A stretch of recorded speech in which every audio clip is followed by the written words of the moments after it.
Bonjour! Nous avons vu dans les vidéos précédentes qu'il est important d'associer les familles au suivi des patients. Pour ce faire, il est utile de tenir compte des représentations et des feedbacks de chacun pour les rejoindre dans leur vécu. Nous allons maintenant voir comment aborder la consommation en intégrant un nouveau concept, l'intention positive. Celle-ci permet d'envisager le sens des comportements des patients et de leur entourage afin d'instaurer un climat de compréhension et de construire une solution adaptée à chacun. Pour aborder ce concept d'intention positive, intéressons-nous à la situation de la famille de Jean. Les parents de Jean, 15 ans, viennent de découvrir il y a un mois que leur fils fume du cannabis. Depuis, ils trouvent leur fils absent de la vie de famille. L'école les a interpellés sur le fait qu'il dormait en classe. Ils ont discuté avec Jean, qui a promis de ne plus jamais toucher à un joint. Néanmoins, la situation ne s'améliore pas du tout. Ses résultats scolaires sont alarmants. Les parents se demandent s'ils n'ont pas été trop laxistes. Ils ont parlé à d'autres parents qui ont minimisé l'impact du cannabis. Pour eux, le cannabis fait partie des expériences de l'adolescence. Les parents de Jean se sentent seuls et inquiets. Ils vous contactent pour réclamer des tests d'urine réguliers. Que faire face à cette demande? Certains répondraient favorablement à la demande d'un test d'urine en se disant que cela permettra d'objectiver la situation et que ça fait partie de leur rôle, ou encore qu'accéder à la demande des parents est une bonne façon de les soutenir, et même qu'avoir la preuve de l'arrêt de la consommation permettra aux parents de restaurer la confiance envers leur fils. À l'inverse, certains répondraient défavorablement à cette demande, parce qu'ils estimeraient que les prises d'urine sont un frein à la relation de confiance, ou que c'est un moyen de contrôle qui ne résoudra en rien la problématique, voire même que cela ne semble pas justifié au vu de la situation. Et vous, qu'auriez-vous fait? En fait, il n'y a pas de bonne ou de mauvaise réponse. Les réponses dépendent des réalités des personnes que vous rencontrez. La recherche de l'intention positive va vous aider à comprendre les motivations derrière cette demande. Par exemple, dans ce cas-ci, comprendre les motivations derrière la demande de test d'urine vous permettra de comprendre si cette demande est vraiment en adéquation avec ce que les parents recherchent.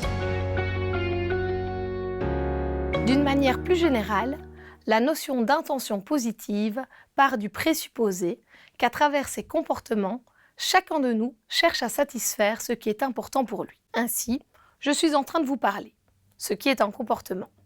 Et ce, parce que la transmission d'expérience est quelque chose d'important pour moi. Dans cet exemple, le lien entre comportement et intention positive peut vous paraître évident. Mais avec d'autres comportements bizarres, incompréhensibles, voire inadmissibles, ce lien est bien moins clair. C'est en étant à l'écoute de la représentation du monde du patient, à savoir sa manière de percevoir le monde, et en le questionnant sur ce qu'il recherche à travers ses comportements, que vous pourrez enfin comprendre le sens réel de ceux-ci. Par exemple, on sait que parfois un comportement agressif est une façon pour la personne de poser ses limites. Plus un comportement vous paraît incompréhensible, plus il est intéressant que vous vous posiez ces questions. Qu'est-ce que cette personne cherche à travers ce comportement? Quelle valeur tente-t-elle d'atteindre?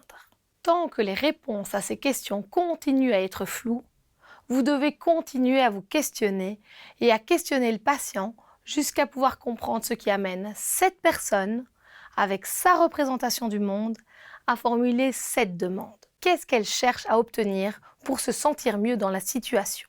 Ce n'est qu'à ce moment-là que vous pourrez la guider vers des alternatives satisfaisantes pour elle. Revenons à Jean. Si on vous demande un test urinaire, mais que ce n'est pas envisageable dans votre représentation du monde, vous vous sentez alors coincé.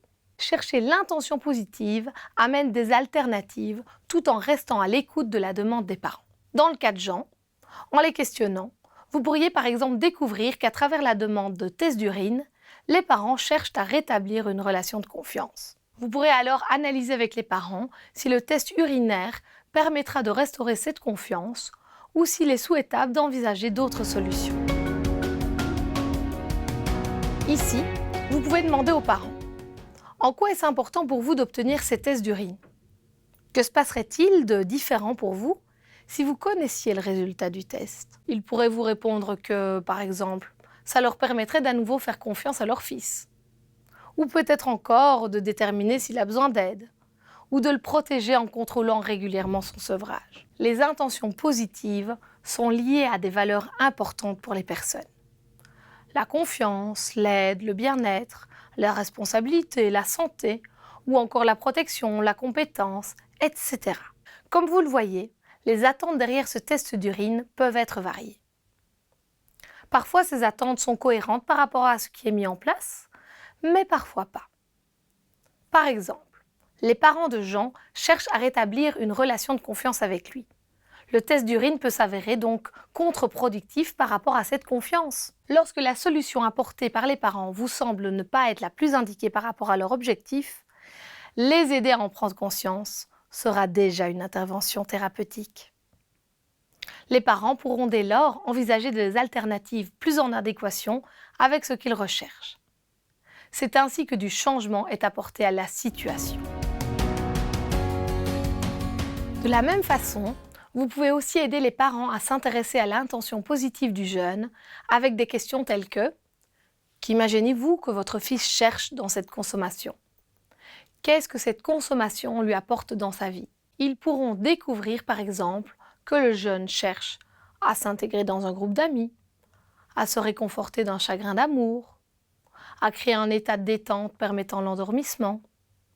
Diverses intentions positives que les parents n'avaient peut-être pas du tout à l'esprit. Il est plus facile pour un parent de comprendre et d'accompagner son enfant vers une intégration dans un groupe d'amis ou vers une recherche d'un état de détente que de penser que ces comportements sont essentiellement destructeurs. La relation parent-enfant en sera apaisée. De votre côté, vous pourrez proposer des solutions adaptées aux difficultés du jeune. Pour conclure, la recherche d'intentions positives des comportements interpellants des parents, ainsi que la recherche des intentions positives du jeune, élargissent la réflexion pour amener des solutions adéquates. Cette manière de communiquer est d'autant plus importante quand la situation est très préoccupante. Par exemple, dans des cas tels que l'isolement social, les pertes de repères sociaux, la dégradation de la santé, ou encore lorsqu'une pathologie psychiatrique est suspectée ou avérée, il reste utile d'explorer ce que la personne cherche à travers sa consommation. Créer du lien et de la compréhension dans ces situations est important pour la personne et pour son entourage. En effet, une relation de confiance et d'entente avec le médecin généraliste sera parfois le dernier lien social avant l'isolement. Nous voici arrivés à la fin de cette série de vidéos sur l'importance du suivi de l'entourage dans les thématiques de consommation. Après cette sensibilisation visant la facilitation de la relation avec l'entourage, il vous sera nécessaire de prendre le temps de vous l'approprier. En effet, cette approche semble simple, mais elle nécessite de l'entraînement et de la pratique. Nous vous avons fourni les bases. N'hésitez pas, si vous avez des questions ou si vous souhaitez aller plus loin dans votre réflexion, à nous contacter. Parfois, un simple coup de fil va vous permettre de débloquer une situation. Le centre Nadja à Liège reste à votre disposition. Vous pouvez aussi consulter le site de l'ASBL. Nous avons des formations, des supervisions, un centre de documentation spécialisé, ainsi qu'un accompagnement des professionnels qui y est proposé. Nous accompagnons également des patients dans le cadre de suivi individuel ou familiaux. Et un point d'accueil parent est par ailleurs dédié à l'entourage. Lorsque les situations sont particulièrement complexes, n'hésitez pas à faire appel aux centres spécialisés de votre région. Ils sont consultables dans les ressources additionnelles de cette vidéo. Merci de votre attention.